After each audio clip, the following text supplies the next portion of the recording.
following is part 2 of our video on Courtney Clenney. A link will be left in the description box down below to the first part. We highly recommend viewing it first, as it goes over Courtney and Christian's lives before they met each other, as well as their relationship and all the available evidence as of February 11th, 2025. If you have not watched that video prior to this one, you'll likely be missing out on context as to why we assert certain things, and will likely be ignorant to key pieces of evidence. With all of that said, let us begin.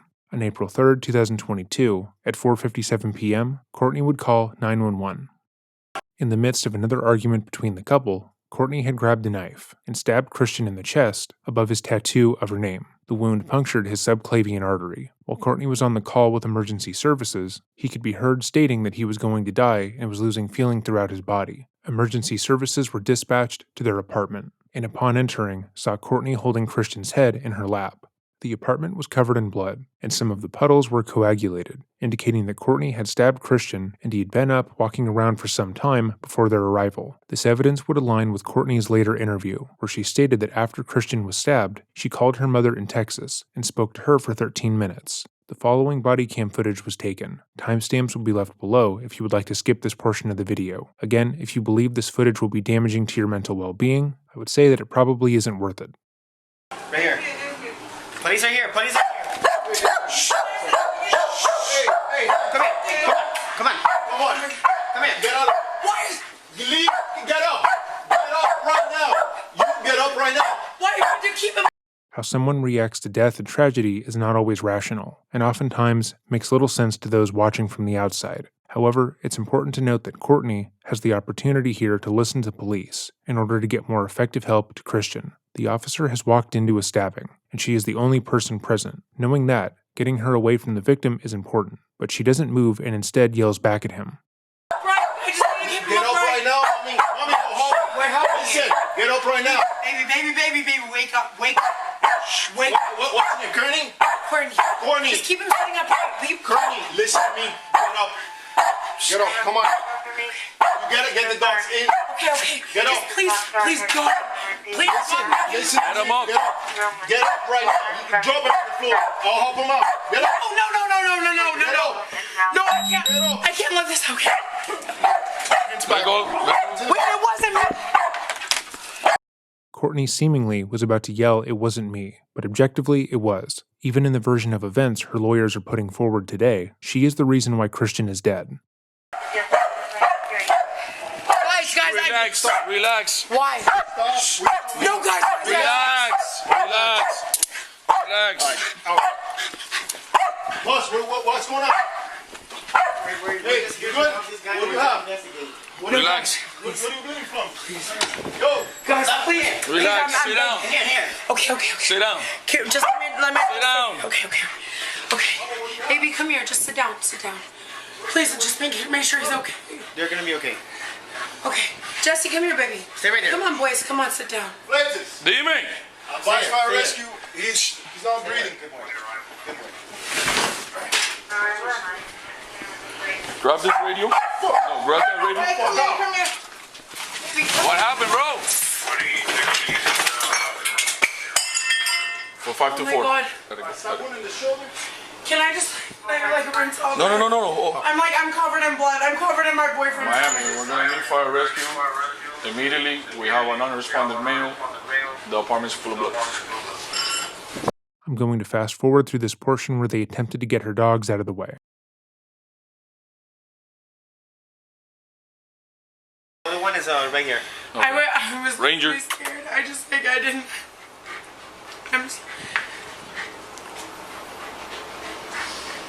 I'm covered in blood from holding. Dime. Ask her what. Courtney states that she was really scared, then stops herself from saying anything further. This statement can be used as evidence for the prosecution as well as the defense, because she doesn't say what she was scared of. Based on the surrounding footage, it seems evident to us that she was and is scared of Christian perishing. However, the defense can say that she was saying she was scared of Christian before she stabbed him, and thus the murder was done in self-defense. She also asserts that she is covered in blood from holding him, which is not fully accurate. Courtney had stabbed him, and although she would go on to say that she threw the knife at him from 10 feet away, That was shown to be impossible by the medical examiner. She is covered in blood because she put the knife into his body and took it out. Of course, she did get more blood on her body by holding him after the fact, but even if she had just stabbed him, then removed herself from the situation, she would still have blood on her. At this point, Courtney is trying to explain away any evidence on her person before it is even necessary, the same way she had done the day before in the apartment lobby. Because she is in a high-stress situation, and she is aware that she objectively doesn't look good here, her mind is racing to try and think of ways to justify what happened. We saw this the night before, when she didn't realize that the police weren't there to arrest her,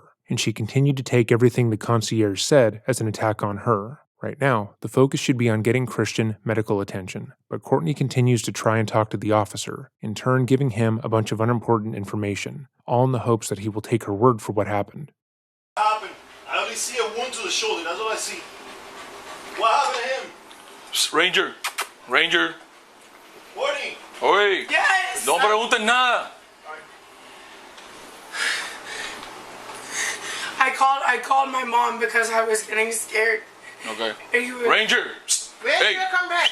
Ranger, over here.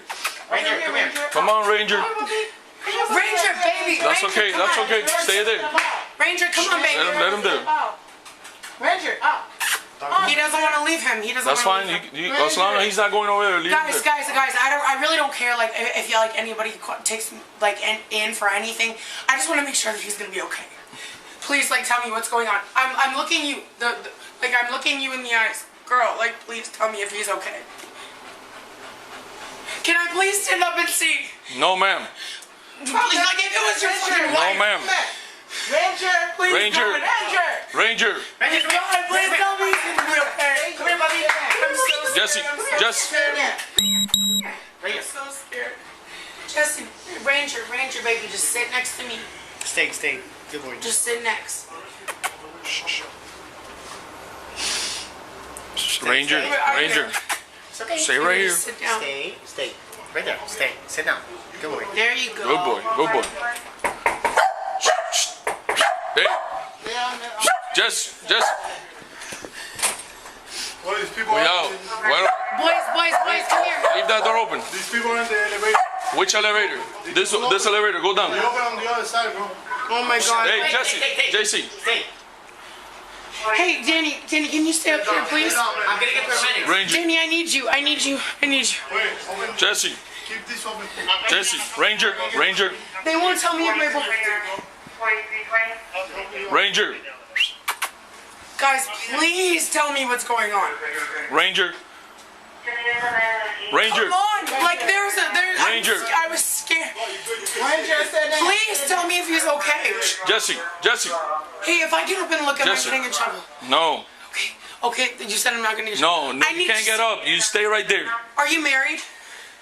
You stay right Are you there. married? You stay right there.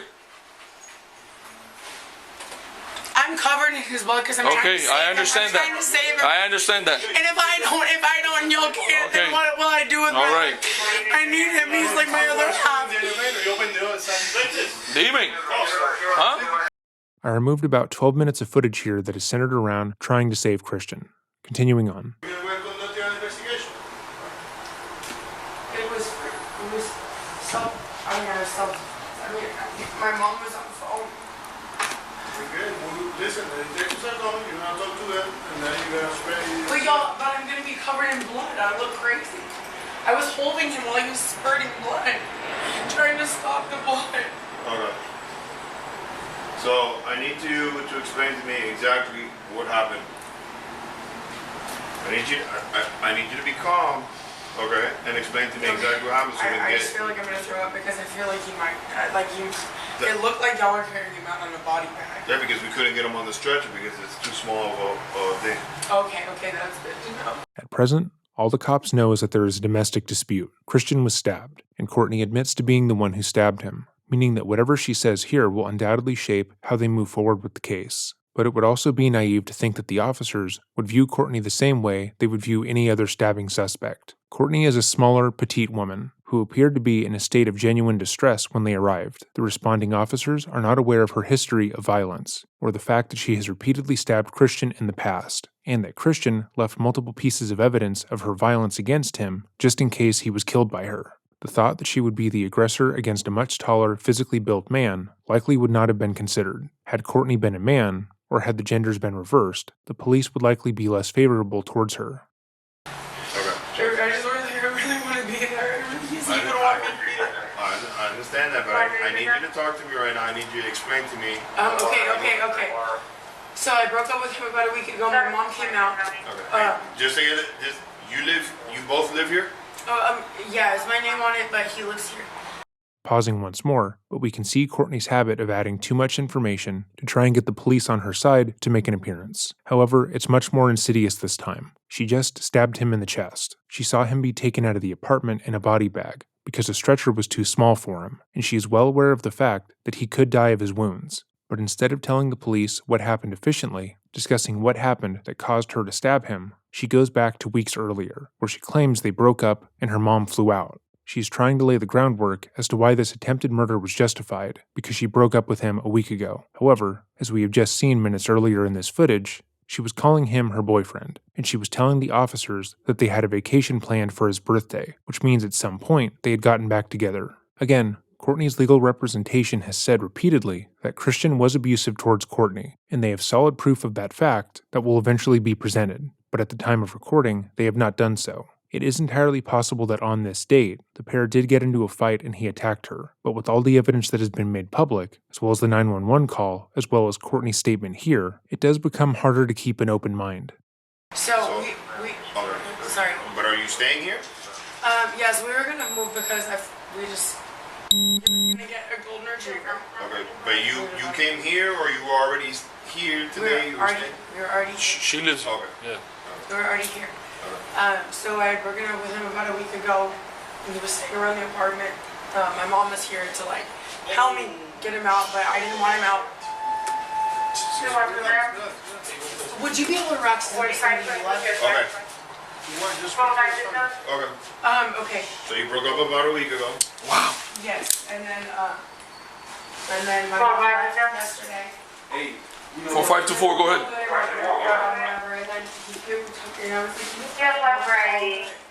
The officer whose body cam footage we are watching then moves away and talks with other officers, so I'm going to skip forward a bit.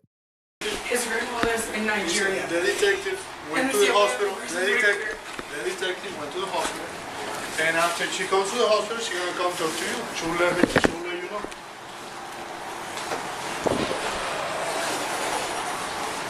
Okay, but no.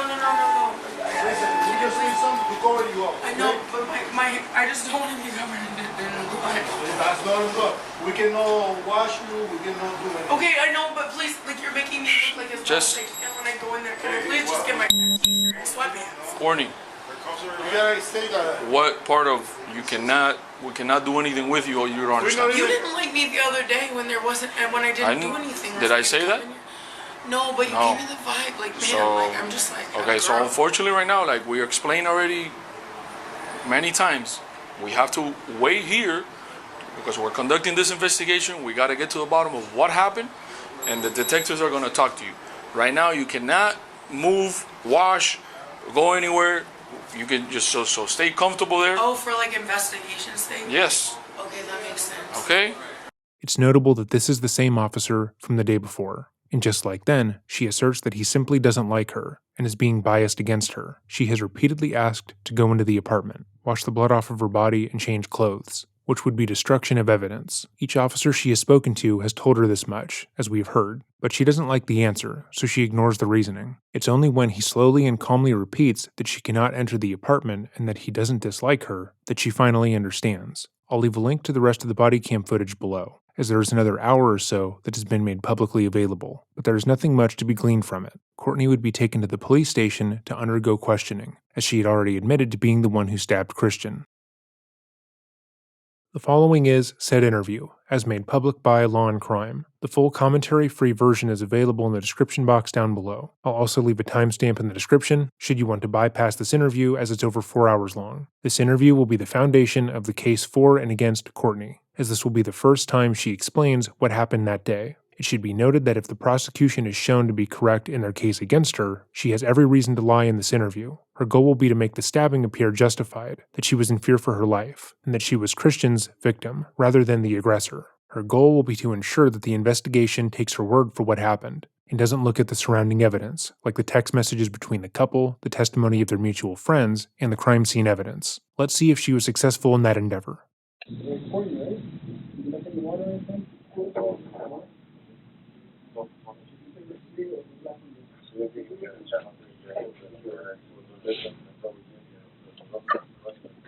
Are we going on the blue chair? Yes, please. Just do this for me so I can take that off. There's like a paper towel or tissue or anything. Yeah, okay, we have it. I've been crying a lot. Thank you.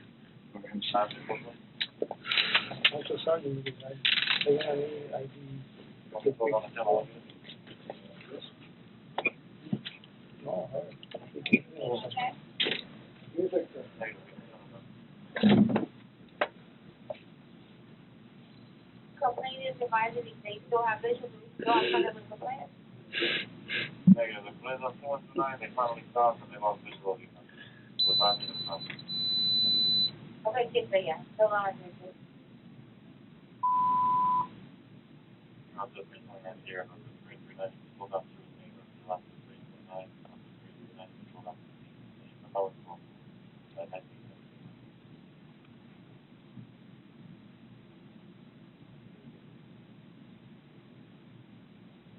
Mr. 1918.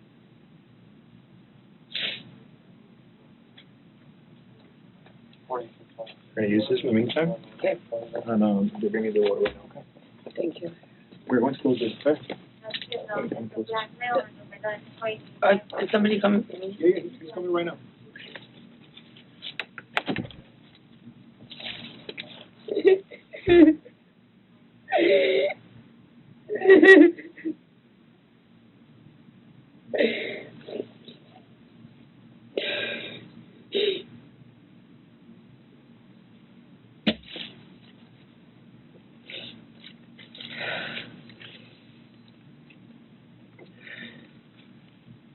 Please, God, please, God, just let me.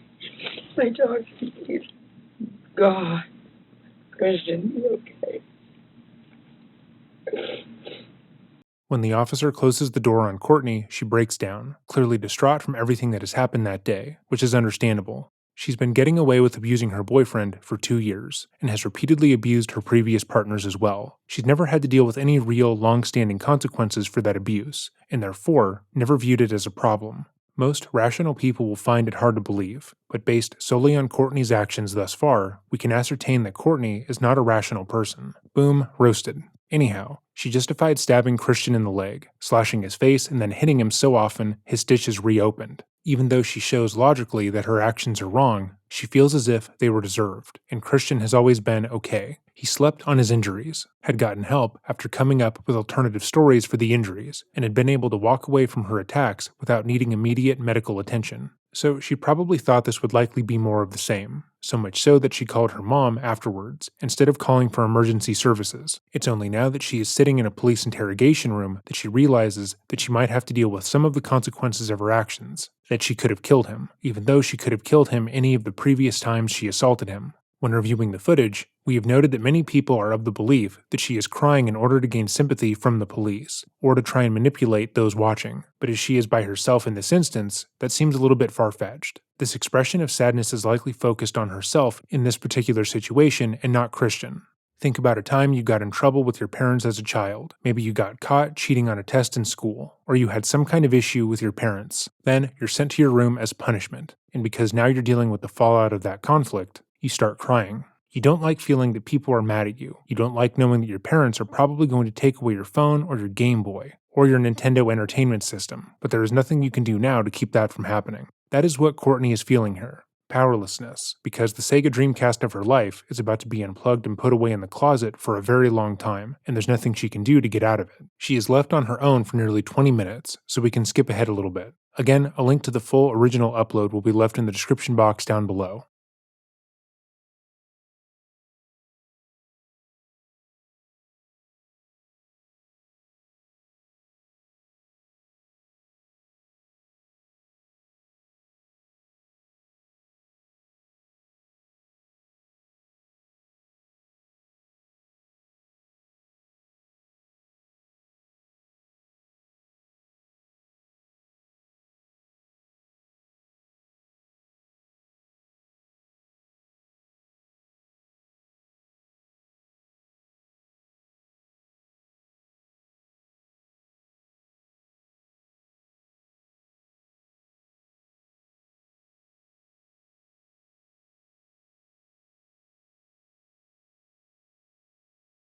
My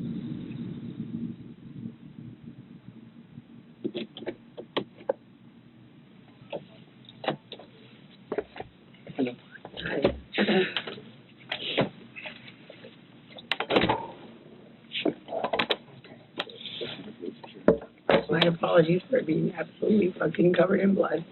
Listen, Courtney starts the interview by making a joke about the fact that she is covered in her boyfriend's blood, as if that is the issue in this case. Since her breakdown when she entered the room, she has recovered a good amount of her composure and seems to be in higher spirits. Joking in this way is not unheard of. How people process trauma and violence tends to differ from person to person, but in this situation, her joke is more than a bit inappropriate. She's covered in her boyfriend's blood after fatally stabbing him in the chest. She is making this joke while doctors are working tirelessly to try and save his life. And from all the available evidence in this case, she was the aggressor in the situation and in their relationship in general.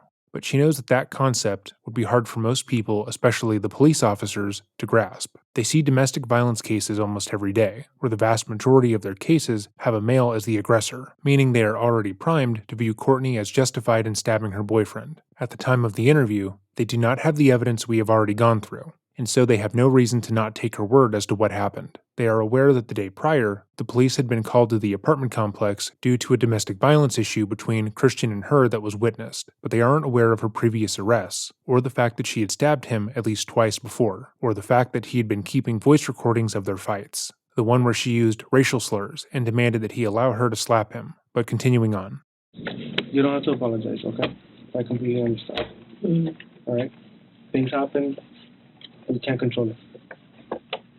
Okay? So, you don't have to apologize for it.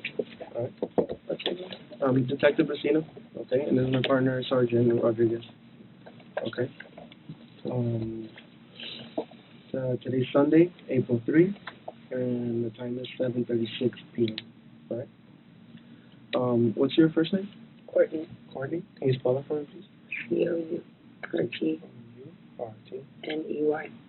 Okay. And your last name? Clenney, C-L-E-N-N-E-Y. Okay. What is your date of birth? 4/21/96. When was your birthday? 19. Oh, really? When is your birthday? Day 13.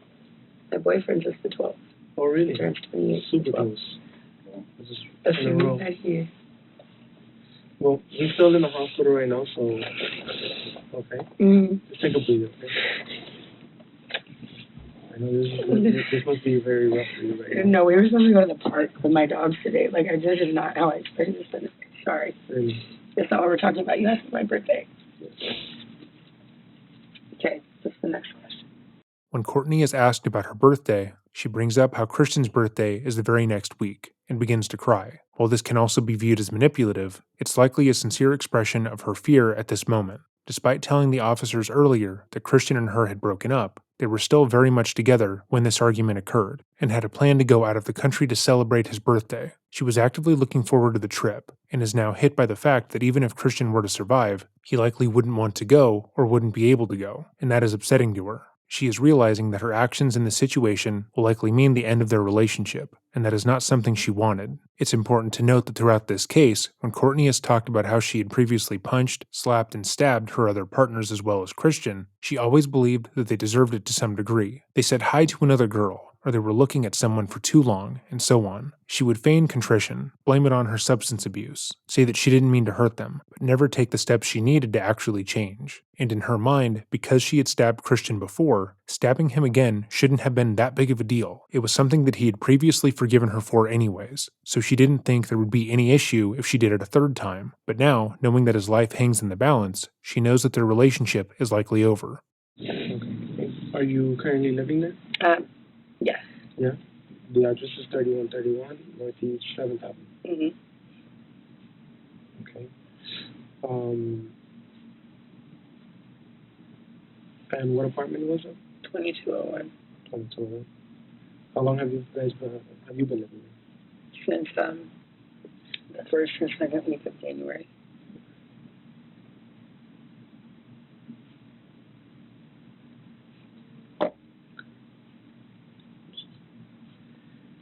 Okay.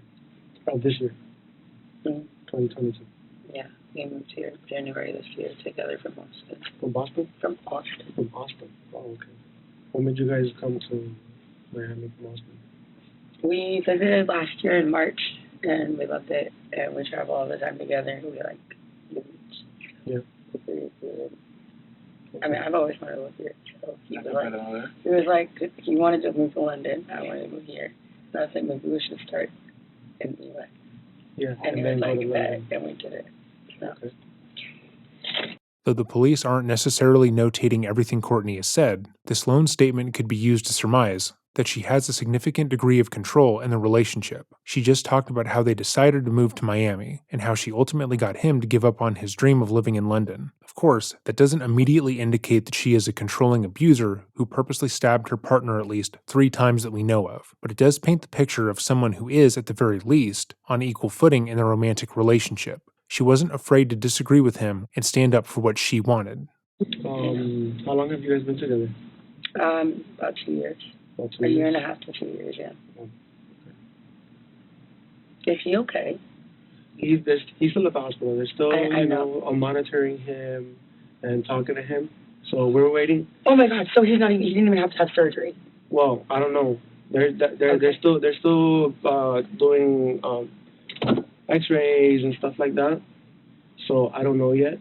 I'm waiting to hear a response. That's all I have to know. Thank Okay. God. So That's all I need. we'll get to that in a little bit. So Christian obviously needed to have surgery, and what the officer said here isn't completely accurate. However, Courtney immediately takes his statement as meaning that Christian wasn't fatally injured and that he will be okay, meaning that until she hears otherwise, she's going to be operating under the belief that he will walk away from the attack scarred but ultimately fine. That is both good and bad news for Courtney. First, let's focus on why it would be good news for her. Starting off, she doesn't want to be known as a murderer, the same as most people. If she were to kill Christian, even in self-defense, as her attorneys have claimed, that label would follow her around for the rest of her life, and she would have to deal with the guilt of taking someone else's life. Secondly, she is of the belief that she loves Christian. Though we as a third party can comment on her actions and surmise that they are anything but loving, she thinks that this is just a normal relationship and what love looks like. Now, let's focus on why she would think that Christian walking away from the stabbing would be bad news for her. Every other time that Courtney has caused serious injury to Christian, he had been able to cover for her.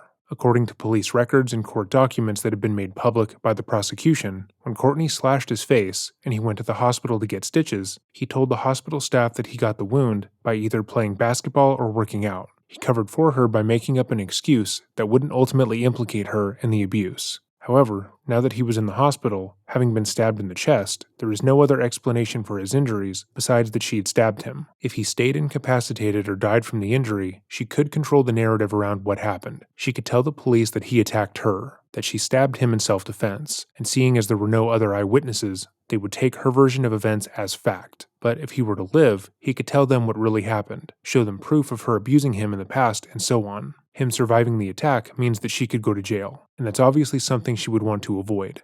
Secondly, his living meant that he could leave her. You might have noticed as we've gone over the case details, but most of Courtney's rage has been based around her own insecurity. She routinely lashed out violently at Christian over the thought that he was looking at other women because she was scared that he would leave her for them. Based on all the evidence that has come out thus far, her abuse stemmed from the fact that she was scared he would find someone else he wanted to be with more, and then of course leave her alone. Though physically assaulting your partner seems counterintuitive to getting them to stay with you to the majority of people, it made sense to Courtney. At this point, she would be grappling with the fact that while she wants him to live, she also doesn't want him to leave her. She doesn't want him to be able to say enough is enough, and that he can't be with someone who had almost killed him, which he said previously he would do. But continuing on. And once we're done, I'll go talk to them again and see what's the update. Okay. All right. So you said 1.5 years to 2 years. Mm-hmm. Okay. And you said that today you guys were supposed to go to the park. We were. Well, I'll just let you ask questions and I'll answer. No, you can tell me whatever you want. You can tell me whenever you want. Yeah, we had just gotten back together. I had broken up with him, and then he came back the last 2 nights, and everything was set.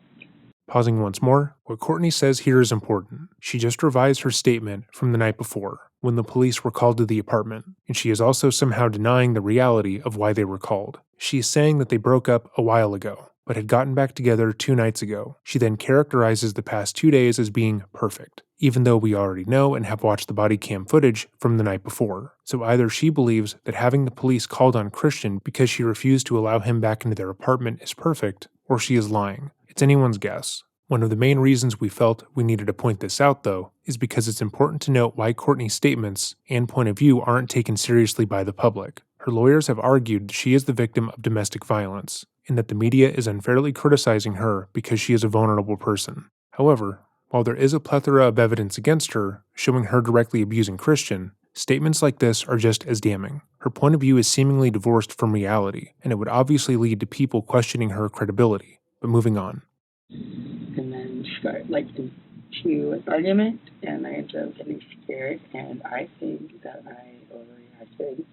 Courtney is now directly telling the police that when she stabbed Christian, she had overreacted, which is most certainly not helpful to her attorney's case. We are less than 10 minutes into this interview, and she has just told the police that she mortally wounded her boyfriend of 2 years, but frames that as a slight overreaction or a simple misunderstanding. Her nonchalance when saying that is also telling, as she now also seems completely relaxed, leaning on the table with her head resting on her hand. Though she states that she was scared of him at the time of the stabbing, she doesn't give any supplementary details, like why she was scared, or why she stabbed him, or what the issue actually was. She just says they had 2 perfect days, got into a fight, and she overreacted, which is entirely unhelpful to the police. Put yourself in her shoes. Imagine you were in an altercation where you felt you needed to use lethal force to protect yourself, as her lawyers are now claiming. You are brought into the police station to talk about the ordeal, and instead of giving a thorough recounting of all surrounding events, you say, "Everything was fine, we got into a fight, then I overreacted." In no way is that helpful to the police or to yourself. But it seems as if Courtney is no longer taking this interview seriously, that she now believes that Christian will just be okay. Just like when she assaulted him in their hotel room in Vegas. She believes that she will get a slap on the wrist and walk away from the situation. Or not overreacted necessarily, but reacted, and I just didn't know exactly what might happen. Yeah, we were right before anything happened. We were going to walk my dogs down to this park over by like the Paramount, which has like the beach volleyball and basketball court and all that. We're gonna walk them over there and let my dog Ranger play soccer. That was my plan for the day, and then go. How old are you to the movie? Or to go to a movie tonight in Miami Beach. My dogs are 8 years old. 8 years old? Oh, okay. Both of them? Yes. Oh. You've had them all 8 years? Since they were babies? Yes. Oh. What breed are they? Mini Aussies. Mini Aussies? I love those. Too. Super smart. Yeah.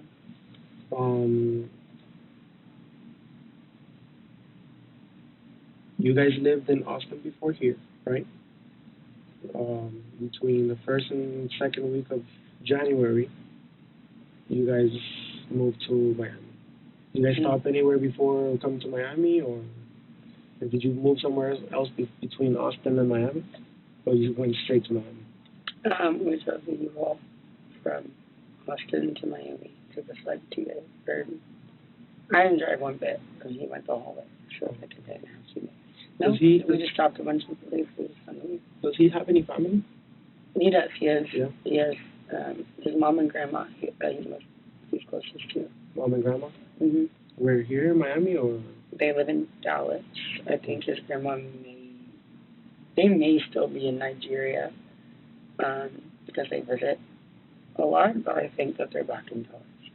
Okay. He has a brother that lives in I think Houston. I don't know where his sister lives. Do you happen to know off the top of your head their phone number? Or? None of theirs, no. No? No. Do you have it on your phone number, on your phone? Or? I think that I would have his mom on my phone for sure, and then maybe his grandma. Okay. What's his mom's name? You know, he told me. I think I'm terrible right now. Yeah. That's like remembering. And I met her multiple times. I've been to her house, and I That's pretty bad. I mean, how many times have you seen him? I think 4 times. Yeah, so I'm pretty sure it's spread apart, right? Yeah. So I wouldn't imagine to like remember somebody's name that easy. I'm really bad at remember names too. So again, how about his brother? You know his brother's name? Or? No. He is very like not, I guess, like too thorough with talking about. I mean, that's not really probably like the word, but not like too thorough. I feel like I calmed down a little bit once he told me like they're just like, oh, listen to him. Okay, so I can talk to you. They're like, he's not really like that thorough or something. He doesn't really talk as much about his family as I do mine. I talk about my family all the time. When Courtney is asked about Christian's family, she cannot remember his mother's name, or his brother's name, or where they live, or fucking anything. She states that this is because Christian wasn't very, quote, thorough, unquote. But from his family's point of view, that's a blatant lie. Courtney didn't get along with Christian's family because they were quick to defend him. They would have told him to leave Courtney the moment things turned violent. And like most abusers, she slowly pulled him away from any person who would encourage him to leave her. This is fairly standard in abusive relationships, as it keeps the victim in a vulnerable position. They can't leave because they feel alone in the world, especially if their friends and family have encouraged them to leave before, and they didn't listen. They feel ashamed and stupid, like they were a bad friend, all because they put their trust into someone who hurt them. However, instead of simply saying she wasn't close to his family, she attempts to portray that, as it was Christian's fault, she didn't know them very well. Not being close to your partner's family is not a moral failing on her part, and the police likely wouldn't have cared about it either way, but she pushes aside that notion in order to cast Christian in a worse light. Okay. Where's your family? In Austin. They're all in Austin? All in Austin, yeah. You have a big family, small family? I am the most. I'm the closest with my immediate family. My mom, my dad, and my little sister. Okay. So not really that big of a family. Okay. What's your mom's name? Deborah. Deborah. And your dad's? Kim. Kim. Mm-hmm. What are their last names? Clenney. Clenney. Clenney. And your sister? Morgan. Same last name.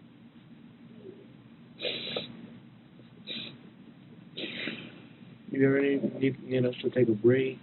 You know, because I know it's rough, you know, with everything going on. But when you take a break, you let me know, okay? Yeah. Thank you guys for giving me water and tissues. No, definitely. Okay, so do you guys work here in Miami, or do you guys have your own business? I do social media, so I'm an influencer, I guess is what Oh, yeah? call it. Yeah, I'm an influencer. And he does stocks and crypto. What do you focus on, like Instagram or social media? Instagram, LinkedIn. Okay. It's just, yeah. What's It pays the bills. What's your Instagram? Courtney becomes slightly defensive when discussing her job, because online work, especially in social media, is not really taken seriously. Most people find influencers to be annoying and self-important, and they find people who partake in any sort of online sex work to be even worse. So her reaction isn't very strange. But there is a large distinction between her doing online content creation and OnlyFans, especially with how the police will address this case. Because Courtney is a sex worker, the police would now view her as living a high-risk lifestyle, meaning that she would be more vulnerable to violence from her partner or any other person she engages with sexually. Because the police are aware of this fact, this again would validate the notion that Christian was likely the aggressor in this situation, and Courtney was right to stab him. Courtney is likely unaware of that fact, but it's important to note that, as the police's actions after this interview have rightfully been called into question. Courtney Taylor. What? Courtney Taylor.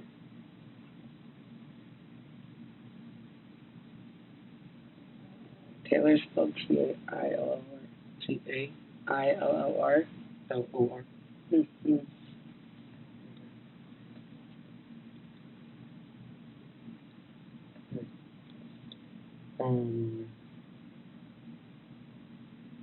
And what is it that he does?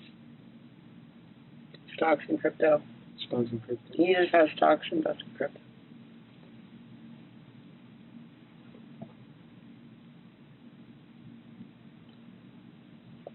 Yeah, so he's pretty good with numbers and all of that. Yeah. And he's done that since you've known him, or? I mean, as far as I know, he's done it since he was 19, and he's 27. Okay. So he's pretty damn good at it. When Courtney is asked about Christian's job, she starts by saying, quote, "as far as I know," which indicates that she isn't completely aware of when Christian started working for himself. It would seem that Courtney doesn't know or care about Christian's likes or interests outside of herself. She doesn't know his family, can't remember their names, doesn't know when he got started trading stocks or working with crypto, which friends said was his passion in life, which begs the question, what does she know and like about him? It would be foolish to assume that your partner would know every single thing about you, but these are just basic things in Christian's life. After 2 years, she should be able to speak confidently about him at least a little bit, but she can't. Doesn't, I guess, compared to other people that do it. Yeah. And how long were you guys planning on being in Miami, or before going to London? I don't think London was ever really going to happen. I don't think I would ever do that. But yeah, we were going to move into a house. Mm-hmm. So have an apartment, and then we were like, maybe just move here for a year. And then once we got here, we were like, no, this is dope. Yeah. So we have the dog picked out. Golden Retriever, we're going to name Mellow. So we were going to get a house so we could have a backyard. Because I have 2 dogs, and then we're going to have 3. So we're planning on staying here for a while. Okay. I just hope we get the opportunity to do that. Courtney begins crying when she talks about their future plans, not because she believes Christian is dying, but because she believes if he lives, he will leave her. In her mind, her relationship is probably over, not because he's going to die of his wound, but because there's no way he's going to cover for her after she almost killed him. Again, every other time she had stabbed, struck, or otherwise injured him, he was able to come up with an excuse to tell authority figures. But now, with no other logical explanation as to how he was stabbed in his chest in the apartment, he would be faced with the fact that she had objectively attempted to kill him.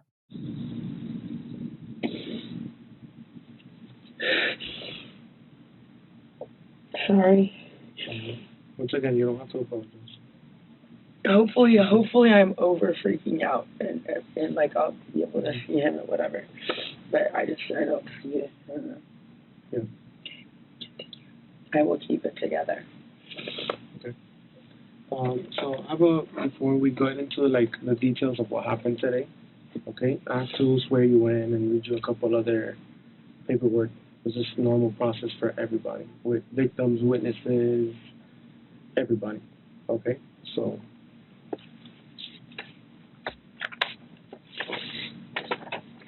Well, I got a chance to talk to Christian today. To who? Christian. What Christian? Oh. The victim. They haven't told me I don't know if I'm the victim. No. He's definitely the victim. What'd you say? No, he didn't know his name, so he was confused. I was the one that went to the scene. I just assume everybody knows everything. Yeah. Sorry. No, that's okay. Not always. Will I get a chance to talk to him? We'll see If once we're done with everything, talking and with the scene and seeing what's the update with him, and then we'll definitely get you an answer later. Cool. Okay. Yeah. Okay. So, this is an investigation into what do we call it, a domestic dispute, which occurred at 3131 Northeast 7th Avenue, apartment 2201.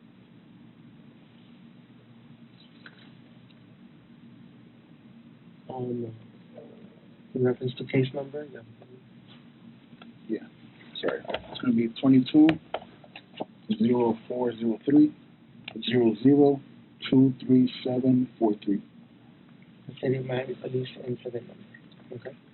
This statement is being taken in the City of Miami Police Department, the investigation office, which is located at 400 Northwest 2nd Avenue, Miami-Dade County, Florida. Okay. Okay. Do you raise your hand, your right hand? Okay. Do you swear to tell the truth, the whole truth, and nothing but the truth, so help you God? I do. Okay, put your hand down. Real quick, have you taken any alcohol or medication or narcotics today? No. No. I have just like medicine, but nothing that is mind altering. Oh, okay. Like what? I actually don't know what it's called. It's a new medication just for. What's the medication for? If you don't mind me asking.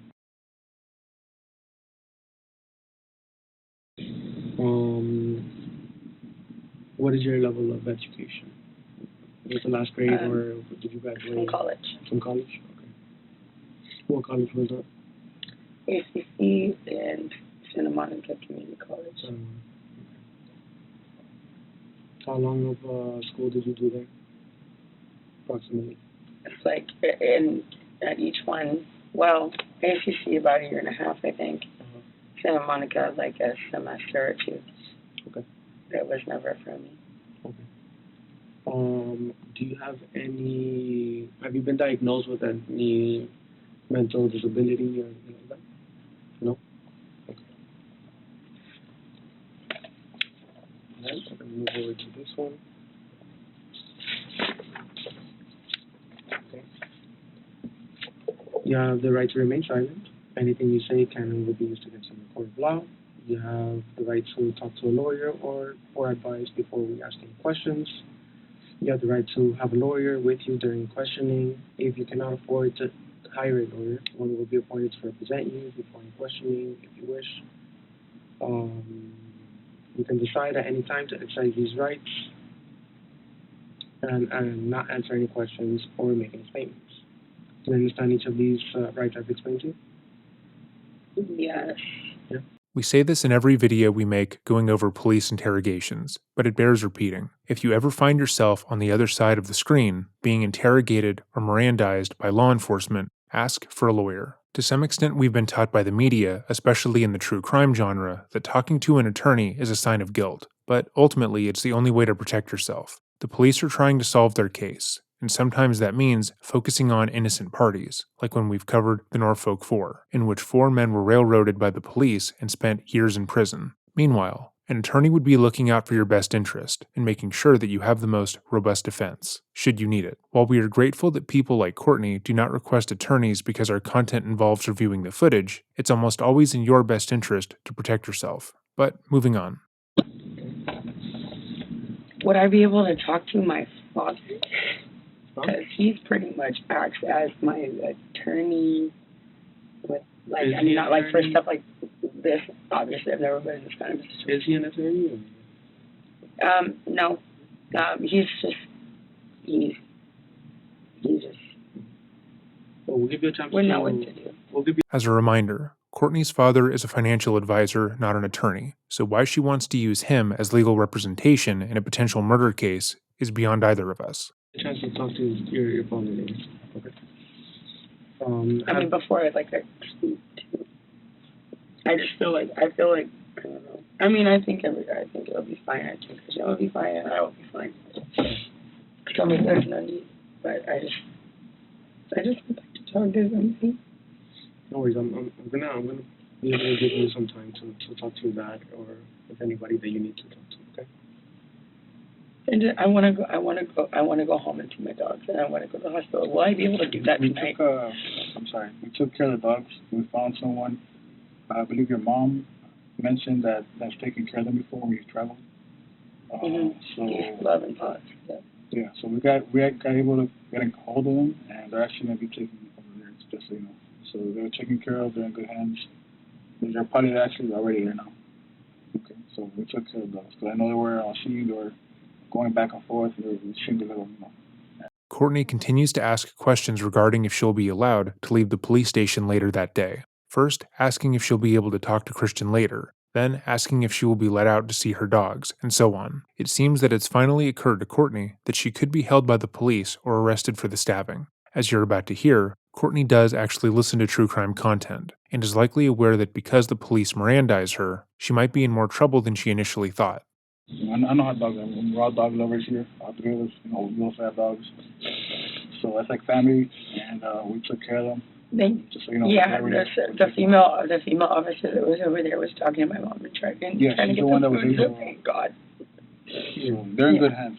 Thank you. I want to be. I want to talk to my mom for an hour on the phone, and I want to go sit and talk.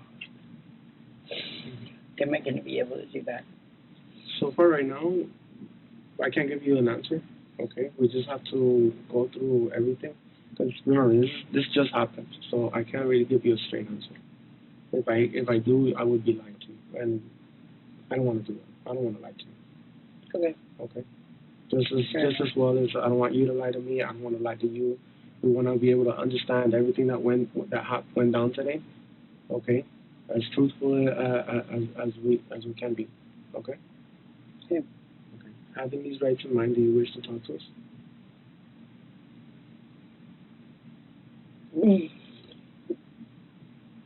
Yeah. If I don't, what? I mean, yeah. It's your choice. It's your right. But at the end of the day, we just want to figure out what happened. Okay. We just want to hear your side of the story and what occurred, so we can piece this together and come to an understanding. Yeah. Yeah. Unfortunately, we weren't there. You were, so there's no better person to tell than you. And it took so long for I don't know what I honestly, it was such a blur. I was on the phone with my mom. I don't know. For me, right over here. Yeah, you can reread it. Take your time, reread it again. Same thing. This is why I would like to call my dad and say, can I just do this? Or should I have to get a lawyer? Because I realize, like, how very serious this is. Like, I mean, I was sitting there in a freaking puddle of my boyfriend's blood begging him to, like, please not, like, fucking give up on me. Like, man, like, this shit is fucking serious. So, I mean, I don't think I'm necessarily in trouble, but, like, I just would like to. I mean, can I just talk to? I mean, I have this happened, and I was. Again, Courtney's tears are centered on herself, rather than Christian in this situation. She is crying, not because she hurt the person she loves, but rather she is realizing the situation is more serious than she was led to believe earlier in this interview, and she doesn't know if she should call a lawyer or not. She's overwhelmed by the idea that the police would be looking into her as a murderer, and her life will be negatively affected by this situation, and is seeking some form of reassurance from the officers and her parents. The whole situation happened, and I haven't talked to anybody who means anything. No, I understand. Right now, okay, right well, you know what? What? No, just that I've never been in this kind of situation. You can talk to your dad. You can talk to him later. Courtney is now claiming she's never been in any kind of situation like the one she's in now, but we already covered her previous interrogation in this video. She has been in this very situation multiple times, and has never taken it seriously enough to get help or change her violent behavior. This is the first time she could face real consequences for her actions, and she is terrified of that. But before I talk to you guys,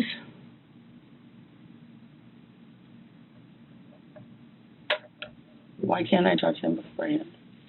Well, because I would like to understand what's going on. I know, but like if I say, hey, is it cool if I sign a constitutional rights waiver because when my boyfriend your dad has is like not a lawyer.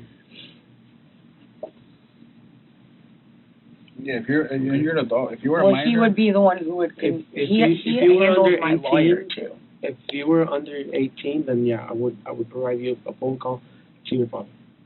But you're over 18, so. I don't feel like it. I mean, it's up to my parents. I get you. I feel the same way with my parents. You know, I still go to them too for questions that they've dealt with in the past. Okay. You know? My dad handles I am so freaking out right now a little bit. Like, I want to go to the hospital and I want to just call my fucking mom. As a reminder, Courtney called her mom after the stabbing, so her continued assertions that she hasn't talked to anyone important to her after she stabbed her boyfriend in the chest is a lie. I would also like to point out that while she is upset that she cannot talk to her parents for a few hours, her actions led to Christian not being able to talk to anyone important to him, whose name she cannot remember, ever, which is a bit worse, but continuing on.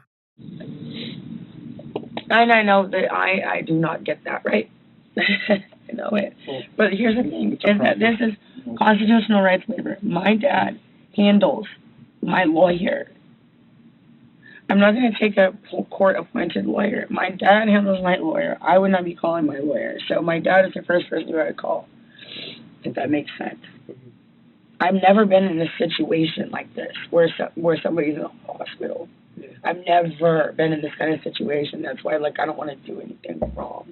Courtney now clarifies that when she said she's never been in a situation like this, she didn't mean that she never stabbed, struck, or assaulted her partners. She meant that she has never abused them to the point where they had to go to the hospital, which is also not true. Again, we covered the accusation that professional bodybuilder Sean Roden had to have his jaw wired shut after Courtney found out that he was married. Really, she meant that she had never sent someone to the hospital believing that there was a possibility that they could perish. You know?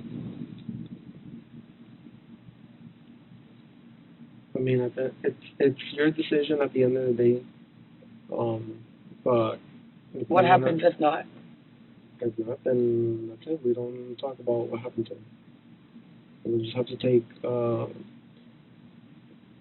stories that we've been told from the people next door and previous situations, and try and narrow it down to what happened today. What the officer says here is paramount, because it now means that if Courtney does not speak to them, that she would be allowing someone else to guide the narrative about her relationship with Christian. As we have already established, shortly after Christian's death, multiple mutual friends of the couple came forward to talk about how she was the aggressor in the relationship. People who had known her for years, had traveled with her, partied with her, and had no reason to lie about her, came forward with eyewitness testimony and video to show her repeatedly assaulting him and laughing about it. And if the police spoke to anyone who knew Christian, they would affirm that sentiment, which she would obviously want to stop from happening. The police have now reaffirmed her speaking to them as her being in control of the investigation, guiding them to the conclusions she wants them to land on, and protecting herself. So let's see if it works. You get a much better picture, a much better idea coming from you who was there today than us trying to piece it together from other people as well. There's no better story to get than yours was there. So which is why we prepare it from you. But like you said, it's your decision if you want to or not. But for us to obviously proceed and make a better decision for all of us, it's getting your story. You were there. My boyfriend is not dead, is he? Well, he can't talk to us right now. Either way, he's in the hospital. Jack is a homicide. Yeah. So I don't know. It's like the Dexter vibe. Courtney is now realizing that the detective talking to her is with the homicide division, and now believes that Christian is dead because of that fact. She seems genuinely unaware that even if he survived the attack, that it would still count as attempted homicide. Even though she described the event as being a slight overreaction, if anyone were to stab you in the leg, chest, or face, the way she had to Christian on various occasions, that would qualify as attempted homicide. I believe they explained to you on scene it's Sunday, so Sunday the domestic violence scenes don't work. So we handle their calls. Anytime we get into the domestic violence calls, we handle it for them. And so that's why we were raised from the beginning. Can I go and come back? No, unfortunately, no, I can't. Good steps, once we handle this, and we'll go to the next step. Is there a chance I'm going to go home tonight? I don't have a definite answer for you. Okay, well, I'll just... So the time is... I need to 8 p.m. There's blood up in my...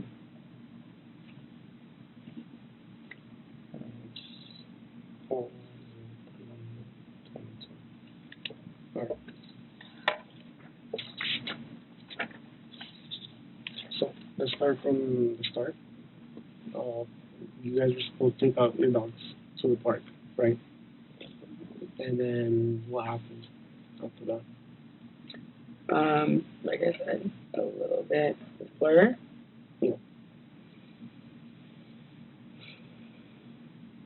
Courtney doesn't want to be talking to the police here, and she positions herself as such. Her arms are crossed, she's leaning back in the chair, and when the officer asks her to start from the beginning of the event, she starts by reminding the officer that she said all of this earlier. In other words, she is pouting because she wasn't given the reassurance that she desired.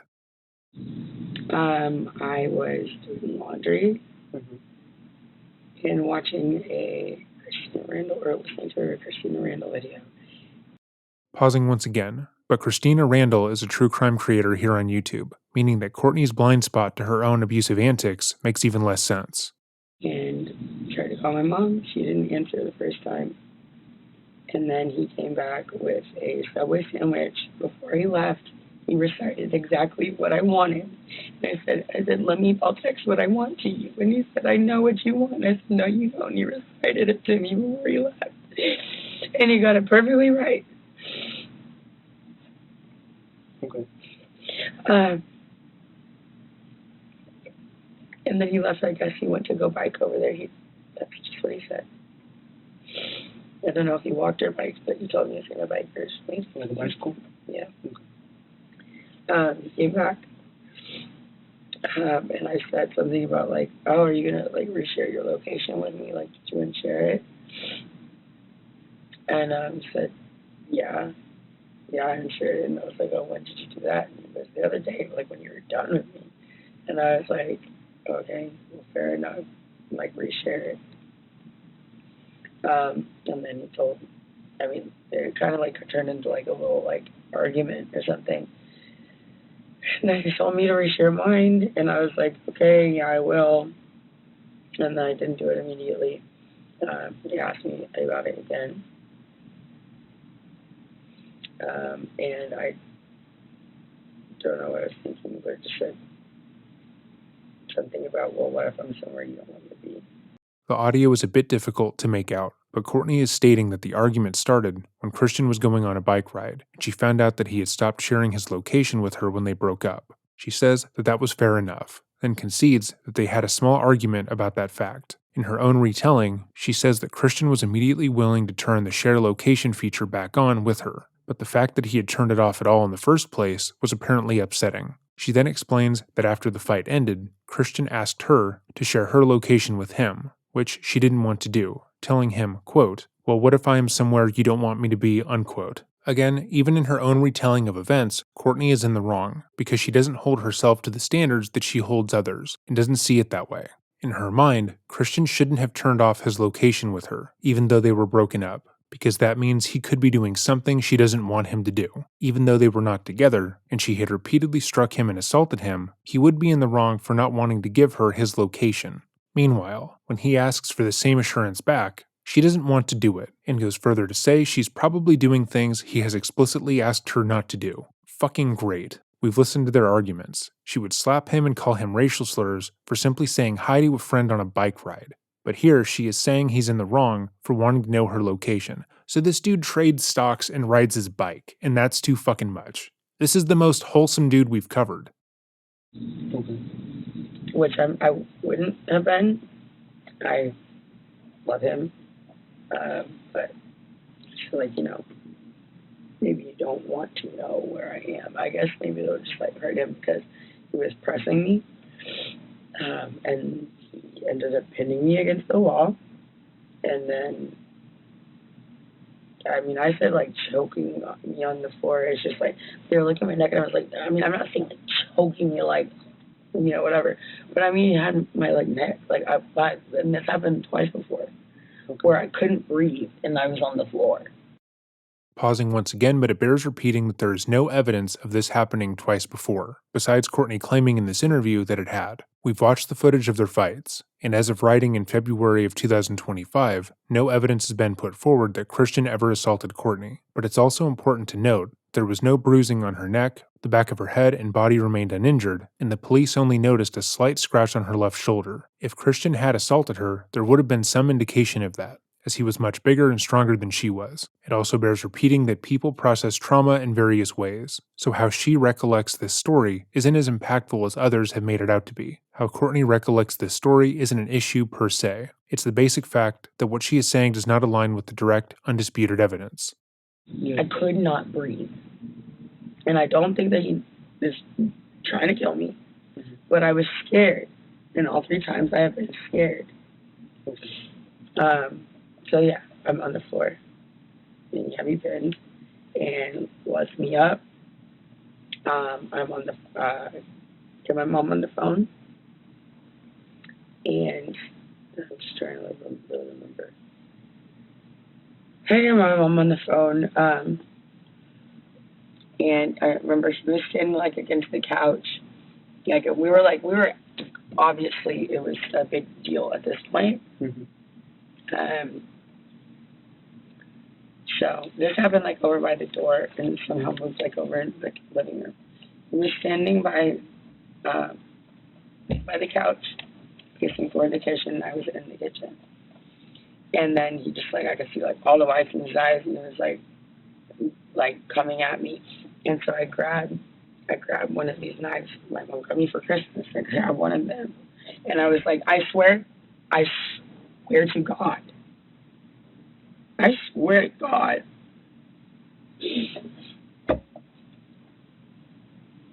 It was just like, I grab and be like, don't come anywhere closer to me. Because, earlier, that was happening 2 other times, I couldn't fucking breathe. I'm sorry.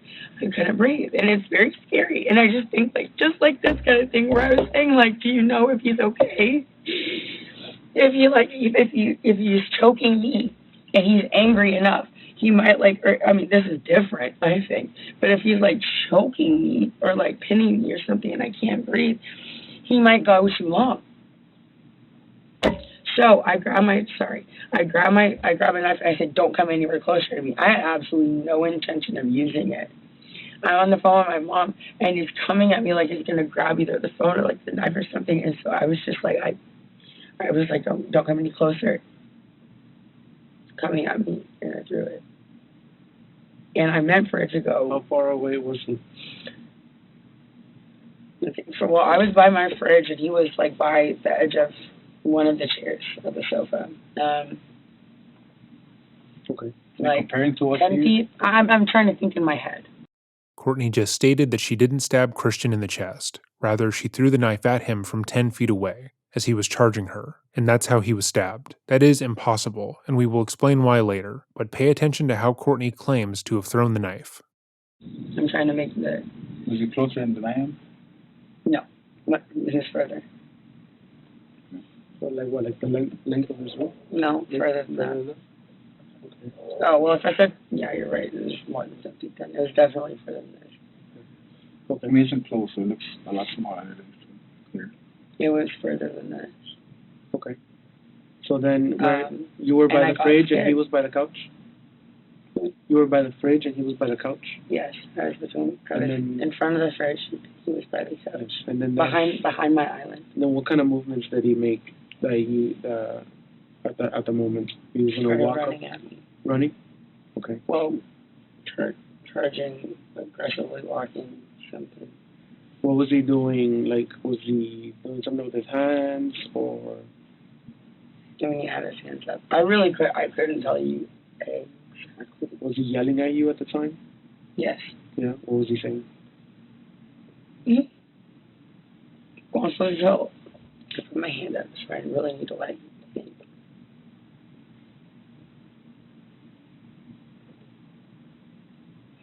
No.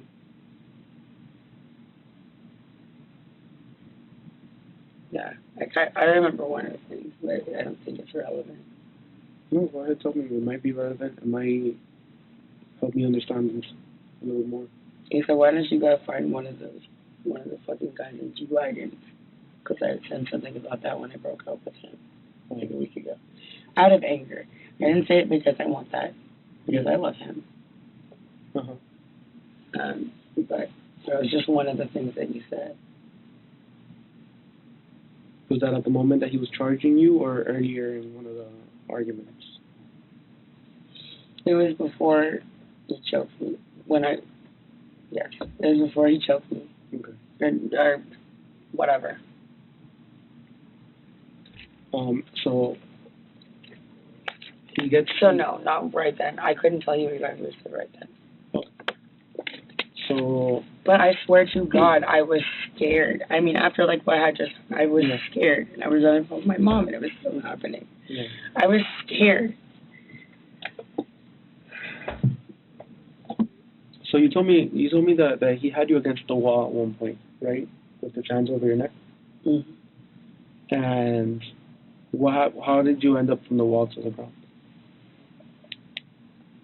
Let me go. Uh-huh. Let me go, and then I started swinging on him because I had been against the wall.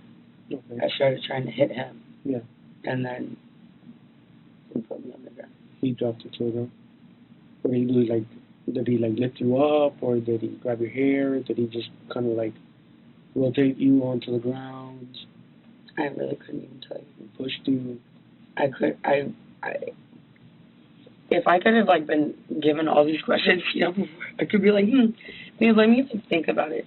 Or when I'm trying to remember a whole situation of where I was very upset about something, which I've learned this in therapy or whatever. It's write down all the details so you don't forget. Just write it all out clearly so it makes sense to you and makes sense to somebody else. But I haven't had a chance to have a pen and paper or my phone to write down exactly what happened, and I haven't really even fully thought about it. Yeah. So honestly, my answer is I don't remember. So this is actually a very smart answer, but not for the reason Courtney thinks. Oftentimes in these interviews, the interviewee will make a damning statement about something that occurred that couldn't possibly have happened, and instead of doing that, Courtney says that she doesn't remember and implores the officers to move on with the questioning. She also said that she has gone to therapy and learned to journal through her thoughts and feelings, but doesn't seem to fully understand why people even do that. When you journal, you're putting your thoughts down on paper. The nebulous ideas that you have about yourself, your situation, and the world around you become real, and you can look back at them and realize where you were wrong. For example, say you got into an argument with your partner, like Courtney. You write down exactly how you felt during that time, what was said, and how the fight escalated. As you write, you begin to realize that your partner hadn't meant to offend you, but you got upset with a rather innocuous thing they said. It hurt you when they said that they didn't like the food that you made them, or when they implied that you're a sore loser, so you lashed out at them. Instead of trying to solve the problem, which was your own bruised ego, you continue to escalate the fight, and now you realize that you were in the wrong. Or maybe you see where the communication broke down, and how neither of you were understanding of the other's viewpoint. That's why people often find clarity in journaling, because they can sort through their conflicts better when they aren't abstract thoughts. And they can also focus their feelings about themselves. But Courtney seems to be of the belief that people journal in order to remember things perfectly, so she can hold on to that anger and feel justified in her actions. So he has you on the ground. You end up on the ground, and he has his hands over your neck, correct? Yeah? Yes. Oh, and then is he saying something to you at the time when he's on the ground on top of you, or? He was saying something like gritting his teeth. I don't remember what it was. Like what? He was saying something like gritting his teeth, with the white of his eyes, but I don't remember what it was. Okay. And then he, at one point he stops, right? Sorry. And what, you get up, you go to the bedroom, or what do you do? I get my phone from the kitchen. When I got my phone from the kitchen, I called my mom.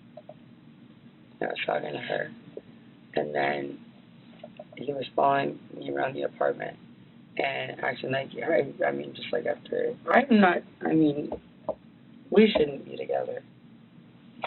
This is an incredibly true statement, but not to Courtney. There's no perfect person who Courtney would be happy with, who she wouldn't have found a reason to abuse, to the point where she would have found an excuse to assault any partner that she had. Christian was likely a flawed person, but she was always going to find a reason that he deserved to be slapped, kicked, stabbed, or beaten by her. She objectively could not have been in any romantic relationship. You guys have a history of domestic violence? Yeah. You say you've been together how long, sorry? Almost 2 years. Almost 2 years. 2.5 to 2 years. So how many incidents you think you've had? I don't know, but we shouldn't be together. We say one or two, or just too many to. Oh my God. Oh my God. I haven't touched my ankle. It's like, what? Like, I just want to take a shower, God. Okay. No. We can. I'll get your trash. I'm not trying to interrupt the. No. You keep on.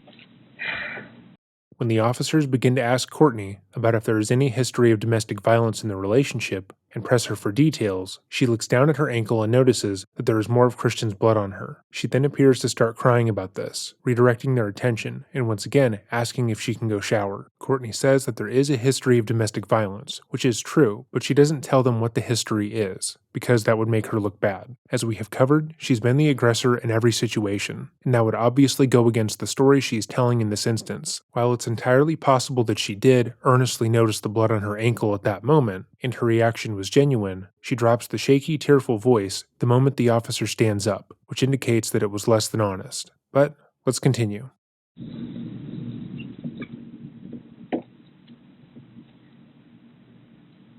This is absolutely the most insane shit that I think I've ever been involved in. I think anybody that No, goes through this without would a be doubt. just insane. What'd you say? I think that if anybody goes through this type of situation, it would be pretty insane for them. Okay. You said Well, have you domestic violence. have you made a report before? No. You've never made a report? Oh, I did in Dallas actually. Notice that the question now has changed from how many incidents of domestic violence have there been in the relationship to if she has ever filed a report on him. This is an important change because it now directly frames her as being the victim in the situation, whereas the other question left that up in the air. At the time of reporting, details around the domestic violence case that occurred in Texas are limited, with Christian referencing it in the text message he sent to Courtney that we read out previously. Because details are so limited, we cannot come to any conclusions about the case and its validity. However, there are far more examples of Courtney having assaulted Christian with direct, unflinching evidence. About a year ago, and he was detained. And what happened there? He had pushed me in the lobby, but it wasn't like a big deal, and they made it a huge deal. Mm-hmm. And he ended up getting taken to the hospital or jail or something. Yeah. Which I don't think it was necessary, but yeah, he had been. And then also, I had been arrested for as well in Vegas in August. Oh, So he and I each had one. okay.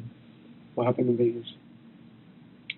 We just got in an argument in the hotel room, and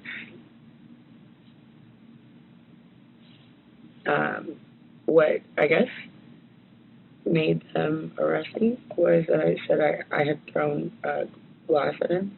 Oh, Like a glass of, like a drink. like you smashed Which it. I think until that point it was like fine, I guess. Like I didn't, whatever, but they asked like, yo, did you throw something at him? Because I guess they went upstairs and they said, did you throw a gun at him? And I said, yes, I did. Because, what's the point? Like, I guess it's whatever. So, yeah. They went up and they said, I guess they asked me about it. And I said, yes.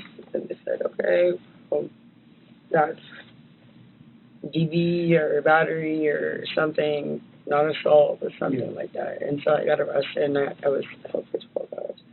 Courtney talks about each instance of domestic violence as casually as possible, and even begrudges when Christian was arrested. To her, this is just what a relationship is like, and law enforcement getting involved is viewed as an overreach, even though her actions have led to Christian being in the hospital fighting for his life as she is speaking. That wasn't fun.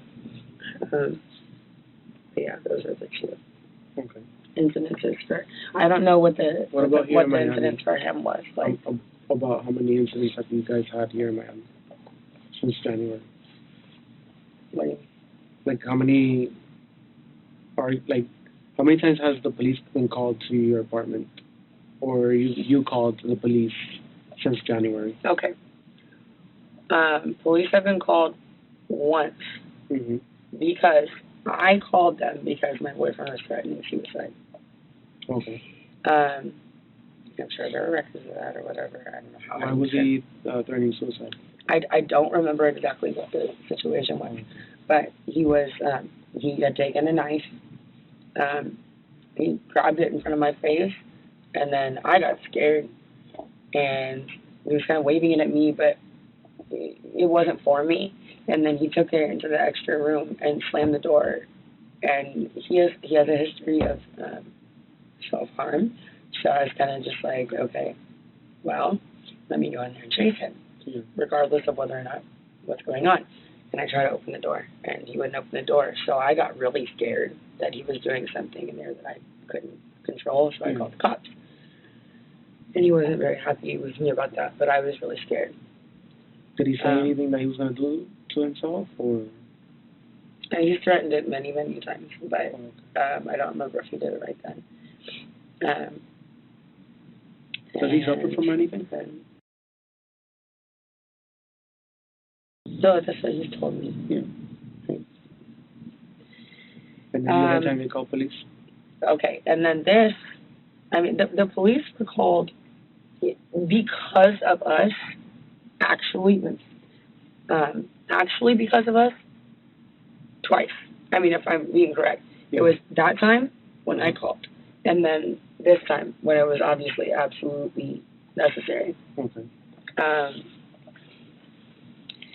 I was the one who called 911.